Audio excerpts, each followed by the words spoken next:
এবারের আইপিএল কি দেখেনি? সর্বোচ্চ ছক্কা, সর্বোচ্চ 4 ওভার প্রতি সর্বোচ্চ রান, এর সব কিছুরই দেখা মিলেছে আইপিএলের 17তম আসরে। সদ্য শেষ হওয়া আইপিএলের এবারের আসরে ব্যাটসম্যানরা যেভাবে বোলারদের উপর দাপট দেখিয়েছেন, এর আগে এমন দৃশ্য দেখেনি ক্রিকেট বিশ্ব। তবে মুদ্রার অন্য পিঠও আছে। বোলারদের জন্য দুঃস্বপ্নের এমন এক টুর্নামেন্টেও কিছু ক্রিকেটার আছেন যারা রান করতে পুরোপুরি ব্যর্থ হয়েছেন। এতটাই ব্যর্থ হয়েছেন যে তাদের দামের সঙ্গে যদি রানের তুলনা দেওয়া হয়, তাহলে প্রতিটি রানের জন্য ফ্র্যাঞ্চাইজিগুলোকে গুনতে হয়েছে কয়েক লাখ রুপি করে। অস্ট্রেলিয়ার গ্লেন ম্যাক্সওয়েলের কথাই ধরুন। এবারের আইপিএলে ম্যাক্সওয়েলের কি হয়েছিল সেটা বোধহয় ব্যাখ্যা করা সম্ভব নয়। একটা মৌসুম তো খারাপ যেতেই পারে, তাই বলে এমন? ম্যাক্সওয়েল এবারের আইপিএলে রয়্যাল চ্যালেঞ্জার্স বেঙ্গালুরুর হয়ে 9 ইনিংসে করেছেন মাত্র 52 রান।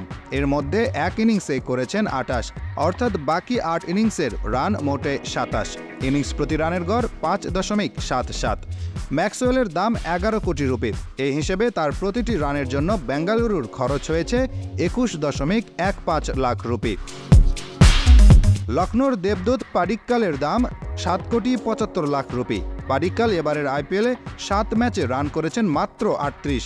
ম্যাচ প্রতি রানের গড় মোটে 5.43, অর্থাৎ তার প্রতিটি রানের পেছনে লখনৌর খরচ 20.39 লাখ রুপি। কলকাতার নীতিশ রানা এই তালিকায় তৃতীয়, তবে তাতে তার দায় অবশ্য খুবই সামান্যই। চোটের কারণে বেশিরভাগ ম্যাচেই খেলতে পারেননি এই ব্যাটার। 8 কোটি রুপির নীতিশ ম্যাচ খেলেছেন মাত্র 2টি, রান করেছেন সর্বমোট 33, অর্থাৎ তার প্রতিটি রানের মূল্য 19 লাখ রুপি। চেন্নাই সুপার কিংস এবার 8.40 কোটি রুপিতে দলে নিয়েছিল সামির রিজভিকে। তবে নিজের খেলা প্রথম মৌসুমে সেই অর্থে তেমন কিছুই করতে পারেননি রিজভি। 5 ইনিংস ব্যাটিং করে রান করেছিলেন মাত্র 51, অর্থাৎ তার কাছ থেকে প্রতি 1 রানের জন্য ফ্র্যাঞ্চাইজিকে গুনতে হয়েছে 16.47 লাখ রুপি করে। এবার চলুন হিসাবটা একটু উল্টিয়ে করা যাক। অল্প খরচে এবার কাদের কাছ থেকে রান পেয়েছে ফ্র্যাঞ্চাইজিগুলো, এমন একটা তালিকা করলে সবার উপরে থাকবে গুজরাট টাইটান্সের সাই সুদর্শন। মাত্র 20 লাখ রুপির এই ক্রিকেটার রান করেছেন 527, অর্থাৎ তার প্রতিটি রানের পেছনে গুজরাটের খরচ হয়েছে মাত্র 3795 রুপি। পাঞ্জাব কিংসের শশাঙ্ক সিংয়ের মূল্য ছিল 20 লাখ রুপি। এই ব্যাটসম্যান এবারের আইপিএলে করেছেন 354 রান, তাতে তার প্রতিটি রানের মূল্য 5649 রুপি করে।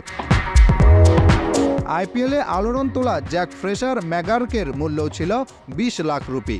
এবারের আইপিএলে ফ্রেশার ম্যাগার্কের ব্যাট থেকে এসেছে 330 রান। তার প্রতিটি রানের জন্য দিল্লি ক্যাপিটালসের খরচ হয়েছে 6060 রুপি করে। তালিকার পরের দুজন 20 লাখ রুপির আরও 2 ক্রিকেটার অভিষেক পরেল ও নীতিশ রেড্ডি। দিল্লির হয়ে 327 রান করা অভিষেকের রান প্রতি ফ্র্যাঞ্চাইজির খরচ 6116, আর হায়দ্রাবাদের হয়ে 303 রান করা নীতিশের রান প্রতি মূল্য 6600 রুপি।